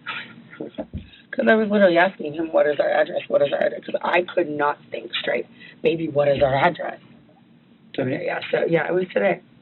It seems that Courtney thinks that asking Christian what their address is as he lay dying in her arms is a funny little aside. But a man died, others have been stabbed, and one had his jaw wired shut. Okay, so there was that one. But the cops have been up there one other time yesterday for absolutely no reason. Absolutely none. They harassed, not the police, but security guards from the front office, like young security guards. Okay. Came up for no reason. Bothered him, bothered me. I was about to go to the pool. They said, do you want us to keep him out of here? And I said, I mean, yeah, but y'all have been letting him up all week when he hasn't had a key. Yeah. But, I mean, no. Do you want us to call the cops? No. It's fine. Like, I didn't want him to get arrested. Like, there's no reason for that. And so, whatever. So I said no. And then he, I guess he just wanted to call the police or something, because right after that he goes, well, we saw you shove him, which he was referring to downstairs in the elevator. My boyfriend had followed me into the elevator, and I didn't want him to come in. So I go, stop following me. And I did this. And we were like, I mean, Christian will attest to a lot of stuff. Yeah. We've already watched this footage. That is objectively not what happened. That's not why the police were called, and this once again calls Courtney's assessment of basic facts into question. If she cannot accurately remember what happened, or her summary of events does not match direct evidence, that would obviously make her an unreliable witness. She also already admitted that their relationship was riddled with abuse, so much so that they shouldn't have been together. So the concept that the concierge of the apartment building was purposely trying to cause trouble with a tenant for no reason is nonsense. But Courtney doesn't realize that. In her mind, even though she admits that the relationship with Christian was bad, if anyone else stated as much, they were the problem. If someone else called the cops, if they tried to intervene or protect her, they were butting in where they shouldn't have been, which clearly shows that she wasn't afraid of her boyfriend. But that just didn't happen. So it's like he moved from Christian to me. It seemed like he just wanted to cause trouble. Yeah. So the police were involved yesterday when there shouldn't have been. And then I think there was like one or two times where I don't think the police were called, but maybe security, well, if you're talking about police, that's definitely the only times I can remember. Okay. Security have been called for noise complaint, for sure. Because of arguments, or? Oh. And what do you guys usually argue about? Or is it always a different issue?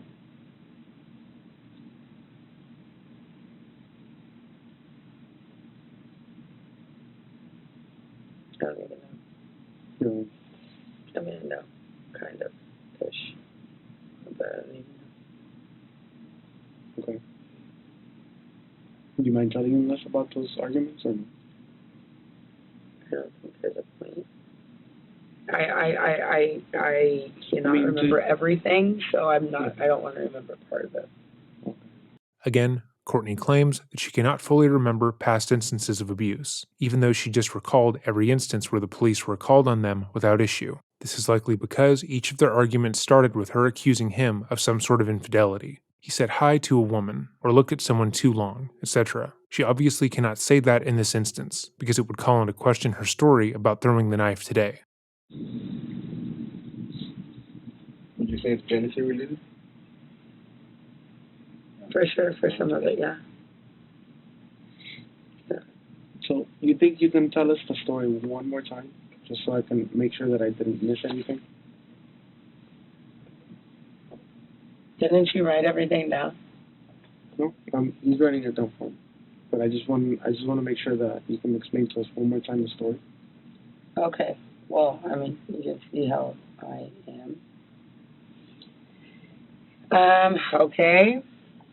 Again, Courtney seems to have a real issue not being in control. Officers asked her to repeat her version of events, largely because they want to note if there are any discrepancies in the story she puts forward. She also wasn't very detailed in her original telling, so any further information they can glean would be incredibly helpful to them. Courtney questions the detective, stating that they had already written down what she had said, and when they implore her to tell them anyways, she acts extremely put upon and sighs deeply. This is her mere hours after fatally stabbing someone, and she's vaguely annoyed that she's being asked questions about it. To say this reaction is inappropriate is an understatement. Well, he went to go get me Subway. We wake up, we've broken up. I broke up with him about a week ago. My mom came into town.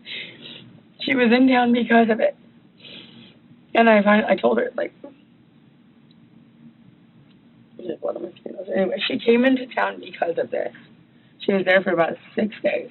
My boyfriend was freaking squatting in my elevator, like, little room. But I didn't want to kick him out because he said he wanted to be close to me. I'm like, okay. I eventually feel like, okay, I got this under control. You can go home. Okay. Day she goes home. That crap with the security guard who I guess just had an agenda. That happened yesterday. Okay. Or was it the day before yesterday? Honestly, I really don't. I can't think of it. It's the day before yesterday or yesterday. So. Which security guard is this? Do you know his name? I don't remember his name. I could point him out in the lineup. Okay. In 1 second. So after that fact, I was like, wow, you just tried to cause a problem for no reason. I thought it was fun. I was like, why are you doing this? Like, just because, like I said, that we're over, blah, blah, blah. And he was trying to talk to me, and I just didn't want to talk to him. I really let him have it over the phone. And I let him come back and spend the night, and then he explained the whole thing, and I was like, oh my gosh, it's definitely too nice, yeah. He explained the whole thing, and I was like, okay, you know what? Let's agree. We will never, like, touch each other again out of anger, and he will never gaslight me again. Those were the two, like, main things. And this was a very, like, late night. So the last couple days have been, he was just great. He was happy to be back in the apartment. I was happy to have him back in the apartment because I missed him. And been waking up telling me, good morning, I love you, touching me. Like, it's just, I felt very, very loved when I woke up this morning. That's why I'm so, like, heartbroken. It's just like, why? Why? Like, I should have just left the apartment. Come to think of it. Okay, so anyway, he went to go get me Subway, or he went to go get himself Subway, then got me Subway. He rode his bike, or I guess, whatever, walked something, came back, and then I was trying to look for his location, like, while he was gone. Not because I was wondering where he was, like, sketchy. Yeah. But just, like, trying to see how far he was, because I was... He was on his way back? Yeah. Okay. I mean, yeah. So I couldn't see it, and he said that he would change it the night before, I think. I don't know. And he was at he asked me if I would change mine back, and I said something along the lines of what? What? Oh, it said something. I'm staring at your yellow paper because it's in front of me. I cannot read one thing, so I don't know if you think like I'm. No. Okay, so the subway thing.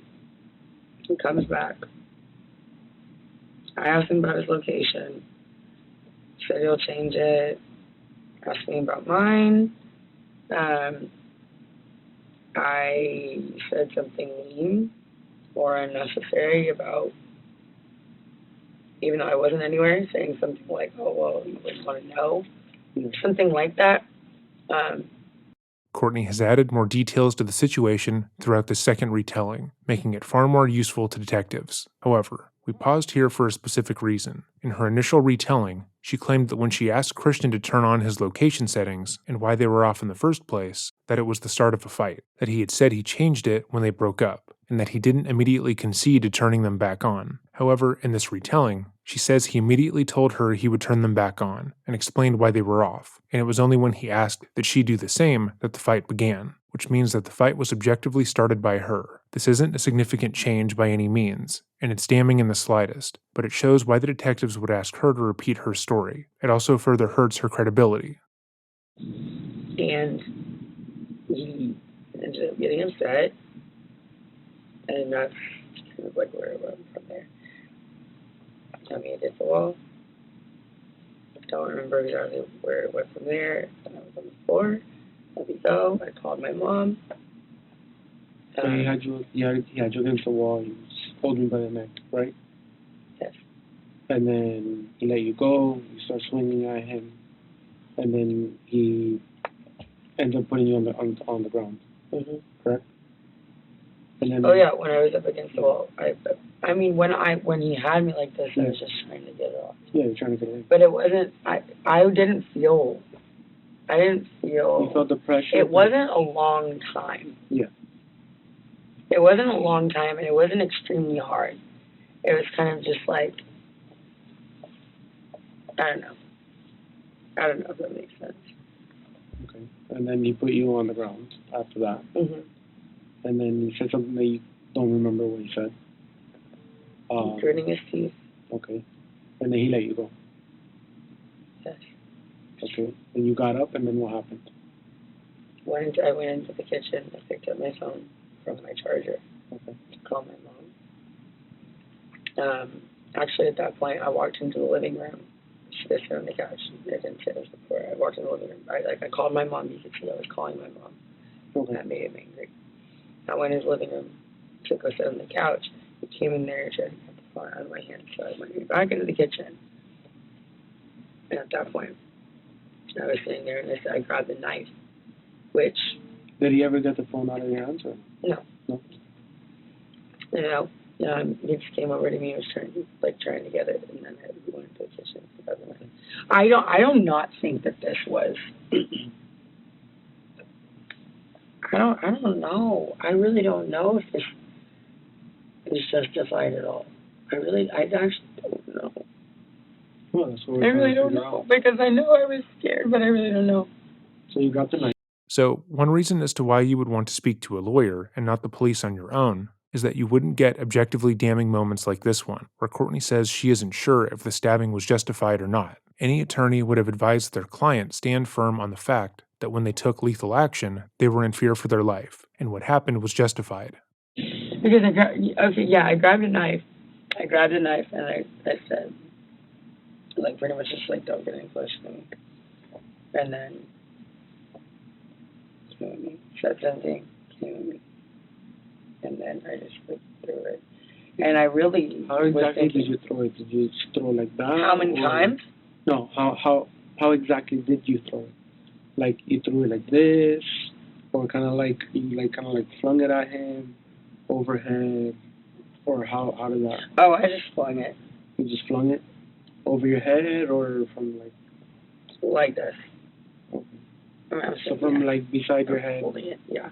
So not like I'm holding it like this. This is not the knife. The blade. Right, the blade. I'm not. for dang sure did not stab him. That would be insane. I mean, I didn't even think that this would touch him. But, I mean, I thought that I would scare him by just grabbing it. I thought I would scare him by just grabbing it, but that didn't work. So, anyway, comes at me, and then I just flung it. Okay. And I was kind of just trying to fling it past When him. you flung it, how close was he at that time? I mean, I said 10 feet, but if this is 10 feet, it was definitely more than 10 feet. Okay. Pausing once again, but there are two major things Courtney just stated here. First was the fact that when she flung the knife, she did it without any energy or power. She flung it the way you would toss a paper ball into a wastebasket that was barely 3 feet in front of you, which is not nearly as hard as it would need to be to fatally wound Christian. Secondly, she is now saying that the distance between her and Christian was greater than 10 feet, which will become important later. I mean, if somebody goes into my apartment, they can see how far it was. Yeah. But I did not want it to actually injure him. Mm-hmm. That And what did he do? This kind of thing. What did he do after you flung the knife at him? Did he walk around, or did he fall right then and there, or what happened? He fell down. He fell down? Yeah. He didn't walk around or anything like that, or still try and chase you, or what? No, because it hit him. Because it hit him? You know where the knife fell? He was right here. Okay. And what did you do after he fell? I ran over to him and grabbed him, and it was just like a blur. But I ran over to him and I grabbed him, and I just said, "Oh my God, what do I do? What do I do?" I'm like the worst person to be around. What do I do?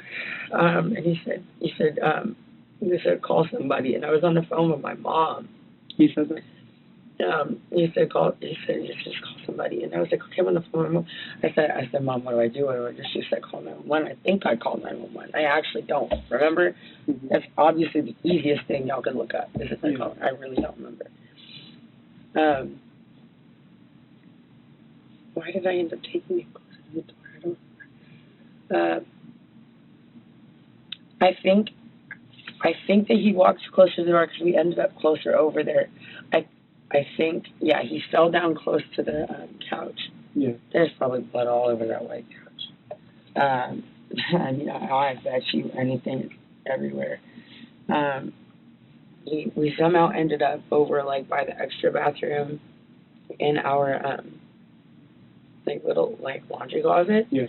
And there was he was just bleeding a lot. And I was holding him. And he said, put pressure on it. Because I'm just thinking, I was he kept trying to lay down. He kept trying to lay down. And it looked like he was losing. And oh my God, God forbid I fucking lose Christian. I'm so okay with us breaking up at some point or now, or obviously, whatever. I don't give a shit. But God forbid anything happens to him. God forbid. So, yeah. I just he just kept trying to lay down, and I was like, please, fucking Christian, please don't do this, please don't fucking do this to me. And he kept sounding like he couldn't talk or something. He was just closing his eyes, wait, open your eyes. And I was talking to him about his mom and his grandma, and it just felt like everybody was every second was a freaking minute. Yeah. Because I was like, he was the one who told me to put pressure. I'm just a freaking idiot. So I'm trying to keep him upright because he keeps trying to lay down. I'm thinking blood flow, right? You don't want to lay down if you're losing blood. That's what I would think. And he's saying just put pressure on it. So I don't remember what I got, but I got something and I just put it on it. And I was holding him and he kept trying to lay down. He's a freaking big man, so I was trying to hold him up and push it into him. Was the knife stuck on him, or somebody pulled it out? No, and I thought about this while you guys were outside. I was thinking, why did it start bleeding so much? Because if it just hit him, I'm thinking maybe it just, I don't know, like if it was really deep or not. I don't know if it just hit him and it came out, or if he grabbed it. Because I almost got a little irritated with him while y'all were out there. Because I was like, I swear, this is freaking rule number one. If you watch Game of Thrones or anything else, you're gonna anything. Yeah. You have something in you. Typically, you don't pull it out, right? I mean, y'all would know better than I do. Okay. So I kind of got a little irritated because I was like, I was just assuming he pulled it out. But I don't know. Maybe it just fell out. Okay. It's true that if you've been stabbed, you should keep the knife in the wound in order to hamper the blood flow, but Christian laying down would likely have also helped ease the loss of blood. Moreover, Courtney still is able to find fault with him as he lay dying of the wound she directly caused. Do you have any other questions? Yeah. What's you know your weight and height? 5'8", 150. How about Christians? 6'1", 210. 210, so you're a little heavier, significantly heavier. Yeah. Okay. And as far as your DV history, how many times has he ever put his hand on you before? How many times would take a guess in the 2 years you've been together?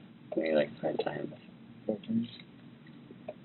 Besides the putting his hands around your neck, I believe he says this is the 3rd time you've done it. As far as the neck around and the hands around your neck. No. I mean, it hit me in the head before. I don't remember when that was. Close fist or how?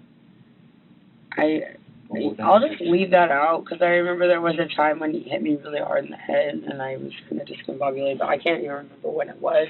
It might have just been like when we were drunk, but I know it happened, so I'll just leave that out because I can't give you exact facts. Okay. And I don't want to lie about anything. The last time was in Tulum. He grabbed me by my hair or something. We were both drinking. But there was a bench in front of our bed. And he threw me against the bench, and I hit the bench. My head at the bench. And I fell on the floor. There was another time my mom was on the phone, and he threw me into the wall in the bathroom. But, I mean, I am certainly a crazy person too. I mean, not crazy. Aggressive. I'm very aggressive and just really particularly just feels like in a relationship, I guess. And choking, how many times have you tried to choke? 3. Whose name is on the lease? Mine. Yours? Just yours? Yes. Do you guys have an ID? Because it was kind of a mess inside, so we couldn't just find any IDs. Do you guys have any IDs? Are you talking about The apartment? Inside the apartment. Yeah. Like where would we find his ID and yours? Well, I saw one of the police officers with a passport, so I don't know if it was mine or his. They were looking for both of our IDs. Okay. And I told them that mine would be in a tan purse or a brown purse that was on the ground.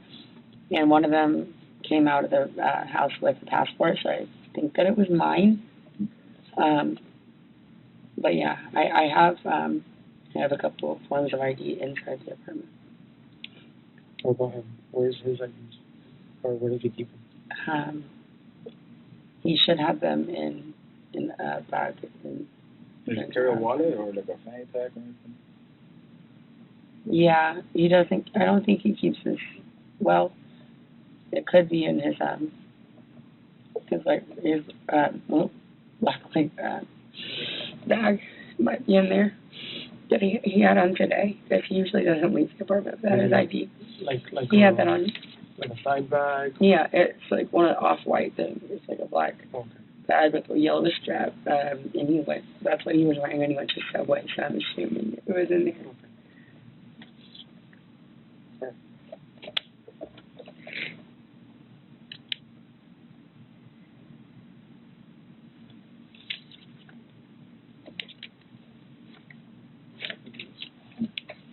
Okay. Will I be able to use the restroom? Yeah, well, and then in a minute we're gonna get somebody to come over and escort you to the restroom. Okay. Am I going home? We gotta see everything with the scene and everything, and then we'll give you a better answer. Okay. Yeah, it's gonna be a take a while and see watching to photograph for them and everything. When will I be able to talk to one of my parents? Where is your Because phone? where's your phone? I'm bare. Where's my phone? Yeah. It was inside the apartment. Inside the apartment, like on the counter. Did you leave it on the counter? Or kitchen counter? It was on I think the like entryway table. What does your phone look like? What type of phone is it? It's an iPhone. I think the case has come off. You know color? Space gray or rose gold. I honestly don't remember what color it is. What about his? Which iPhone do you have? The newest. The newest one? Yeah. Okay. I think he has a 12. And who do you have your And phone I don't remember what color his phone is, but he has a red case. Who do you have your phone company? AT&T, T-Mobile? Verizon. But I know my family's numbers by heart, so I could call them without. What's your phone? 512-745-3582. Okay, what's your social?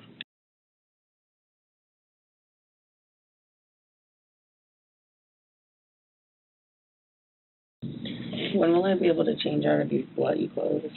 We're I was gonna- holding him while he was bleeding. I mean, my toes. Yeah. We're gonna see if we can find something for you, worse. and then What'd you say? we're gonna see if we can find something for you, and then bring it over. Okay? Find something for me? Yeah. From your house. Like change over. What can I just want to change in my own clothes. Let's Yeah. take a shower and change in my own clothes. Just give us a minute so we can get everything in order, and then we'll come back with you some news. Okay? For the next few hours, Courtney was mostly left alone in the interrogation room, as well as given a change of clothes, and was allowed to wait in the station. During that time, Christian would die. She was then brought back into the interrogation room to speak to a mental health counselor, because she was making concerning statements to the police about what she would do if Christian died. And thank you. I don't know. Yeah. Thanks for asking. So, yeah, what a fucking nightmare. So you're living in a nightmare right now, Yes. you know? What this is. So just Why are such a because they don't have a picture of your boyfriend, so they want to make sure that they have a photo, I think, from your social media. So they're gonna because they don't have his ID, they don't have anything, so they need to know who he is. Yeah. Yeah. So Okay. they just want you to identify him. Oh. Okay. Yeah. And I said I don't have a problem with that. I mean, this is not a who stabbed Christian case. This is, we know what happened. Well, we know part of what happened. I So will feel so much better once they just say he's stable. yeah, And I've been asking so and much. that's what we're waiting for. Okay. I mean, I feel like at the end, if he's not, that's a lot worse for me. But if he's not, that's just a lot worse for everybody.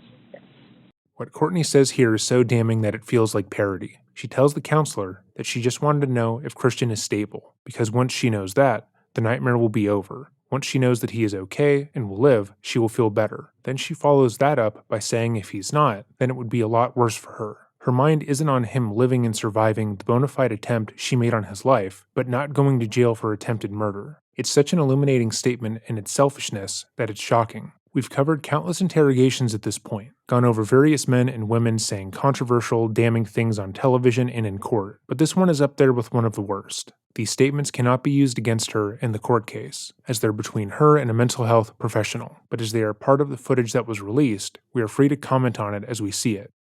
Of course. I need as much as I can get, honestly. So, see, so they've asked for an update, and I asked them for an update as well, so they're checking to see what's going on. Because they're I don't know what I'm going to do. I don't know what I will do with myself if he's not okay. No matter I mean, what, I clearly we can't be together. no matter what happens, But no matter where this falls, right? It's out of our control, right? You did what you could. Oh, so anyway. This is not polite, is it? Doesn't matter. Okay. There's no appropriate etiquette here. But anyway, so this room is recorded, okay?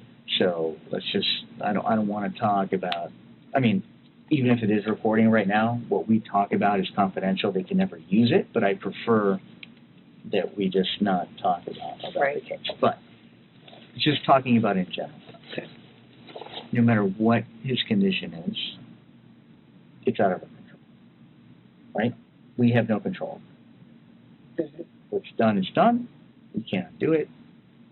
We need to move forward, and my concern is you. Okay? I will be talking, obviously, to your family. Like I said, I still feel, confident that you're going home. Right. I don't know about tonight, but just because the investigation is ongoing. They can hold you technically for a while. And I know your parents, while they're conducting the investigation, they can hold you, okay? But listen, your dogs are fine. I'm on it. We're going to get you home as quickly as we can, all right? I know I am straightforward with you. There are some concerns about your mental health to make sure that you're okay, because this is very traumatic. So there may be some steps taken there. Yep, come on in to make sure that you're okay. And that's it. But we're getting you home, okay? Okay. So, have you met the sergeant? Yeah. Okay. Come on in. So yeah, this will now be reported. Okay. But if at any moment I feel that they should stop recording, I will tell them that. Because obviously I'm here to protect you. Okay. Yeah. That's fine. Okay. Courtney, it's 10:45 p.m. right now. Okay. Start off with. So I have a picture. Let me know if this is Christian or not. Okay. Mm-hmm. Yeah. That's Christian. Okay.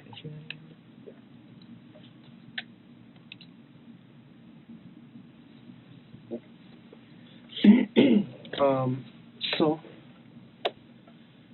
we have to inform you that Christian did not make it. Okay. Unfortunately, the doctors did what they could, and Christian is dead. Yes. Oh my God.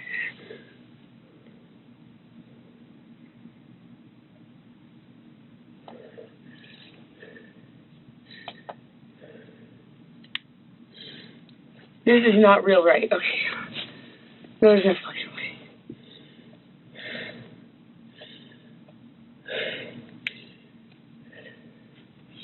Christian died?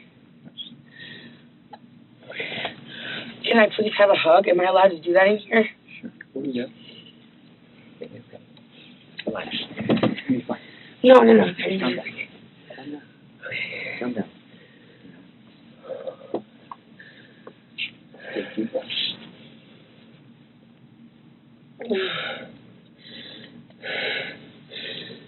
Just take deep breaths. You're gonna be okay? I need to hug my mom. I'll talk to your parents and get them over. I cannot be left alone in like a room by myself You won't be. after this. Courtney would continue to break down after being told Christian died, but as we have little commentary to add, we will leave that footage linked in the description box down below.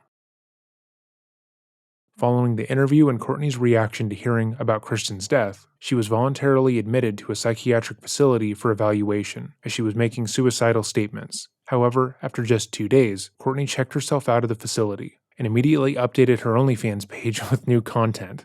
At time of recording, it's unknown whether the new posts were made after she was released or if they had been scheduled to go live prior to the murder. The story itself immediately gained press attention, due in part to Florida's sunshine laws and the salacious nature of Courtney's job. Media sites like TMZ and the Daily Mail rushed to post about the OnlyFans creator who killed her boyfriend, and Courtney's real name and face were everywhere. The police had determined that the entire ordeal had been a domestic dispute, and therefore Courtney was free to go. And though Courtney's story about throwing the knife made little to no sense, they still took her word for what happened. According to police records, they came to this conclusion less than 24 hours after the event, without any significant investigation into the couple. In response, Christian's family was horrified. The news about his murder had deeply impacted them, and they were of course deeply upset by the allegation that she had killed him in self-defense. They knew Christian, and they knew that out of the two, he was the one who had been abused. They watched as she had spent the last 2 years taking all of her anger and frustration out on him, as well as calling him racial slurs and stabbing him, and they felt as if they were being forced to watch her tarnish his name in order to justify his murder.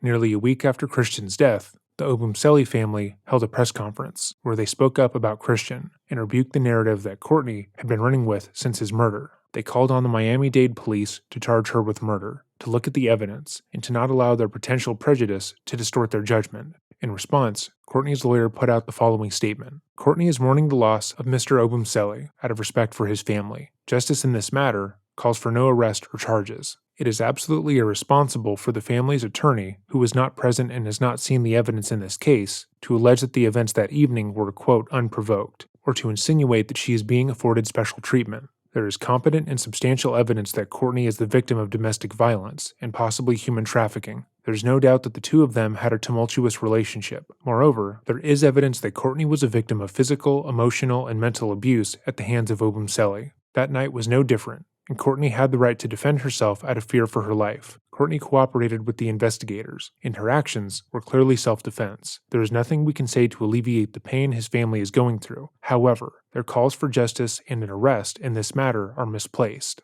Despite the lawyer's statement that Courtney was mourning in private, she would be seen at a Miami bar with her father, only leaving when a woman recognized her and confronted her about murdering Christian a few days prior. Yeah, and they're seeking justice. Typing, sir? Yeah, What? let's all videotape her. Okay. Right now, you should go. Yeah, you should go. Justice? You just killed her boyfriend. Yeah, you did. Yeah, and yeah. He's fighting. Yeah, okay, cool. After the confrontation in the bar, Courtney would move back to Texas to be closer with her family and to wait until the media coverage blew over. She bought a $1.4 million home near her parents and wired another $1.2 million to her father for, quote, safekeeping. Meanwhile, Christian's family was working tirelessly to clear his name. They created a GoFundMe, meant to help with the funeral costs as well as to hire a lawyer in order to fight for Christian. The campaign was able to raise nearly $85,000 of the $100,000 goal, and they were able to hire Michael Haggard to review the case. Haggard reviewed the case details, going over the crime scene evidence, as well as Christian's phone records and the statement of friends and family, and quickly determined that the police had not done their due diligence. It seemed obvious to him that Courtney, not Christian, had been the abuser in the relationship, and he inquired as to why such damning evidence had been overlooked. Multiple friends of Courtney had also done press interviews, stating that she had been the abuser in the relationship, and that they had never witnessed Christian hitting her. However, one of Courtney's neighbors who claimed to have a direct view into the home would allege that he saw Christian hit her in private. It should be noted that this is the only person to come forward, and that since this initial statement, more evidence has come out that shows the opposite. When Christian's family continued to speak openly about how they believed that she was a murderer and that the Miami-Dade police had dropped the ball in this case, Courtney's substance abuse got worse. She was drinking every day, lashing out at those closest to her, and eventually would be sent to a luxury rehab center in Hawaii. The goal was to move on from the situation and to get a hold on her substance abuse. But the Clenneys had no idea that the case against Courtney had been reopened and that the police had concluded that Christian's death had not been an act of self-defense. According to the Miami-Dade police, the key change in their outlook to the case came when the medical examiner determined that Courtney's claim of having thrown the knife at Christian from 10 feet away was proven to be impossible. The angle and depth of Christian's wound could have only been caused by a person purposely pushing a knife into his body, and upon that determination, they re-examined their evidence. They were quickly able to identify multiple witnesses who would allege that Courtney had been the abusive party in the relationship and found text messages between the pair, where Christian talked about previous stabbings, beatings, and attacks. But Courtney would not be the only one charged in this case. Nearly 2 years after Christian's murder, Courtney's parents, Kim DeWayne Clenney and Deborah Lynn Clenney, would be arrested on felony charges of unauthorized access to a computer or electronic device. According to the arrest warrants in this case, Courtney and her parents had unlawfully stolen many of Christian's items after his murder. Law enforcement only became aware of the theft after they had gotten access to Courtney's cell phone and iCloud records, per a separate warrant, and found a conversation between her parents, and her attorneys. This group chat contained discussion of how to access Christian's laptop, since it was password protected. The conversation took place a month after Courtney was arrested, meaning that they would have been tampering with evidence in the case. However, you might have noticed that there was someone else in the text chain who wasn't arrested, that being Courtney's lawyer. Prosecutors say the seizure of evidence was lawful, as they were unaware of Clenney's parents being represented by counsel at the time. However, Clenney's defense team argues that the evidence is under attorney-client privilege and should not be made public. These charges were eventually dropped, as a circuit judge ruled that attorney-client privilege had been violated, meaning Courtney's parents are now free. At time of recording, no trial date has been set, and Courtney is still declaring her innocence.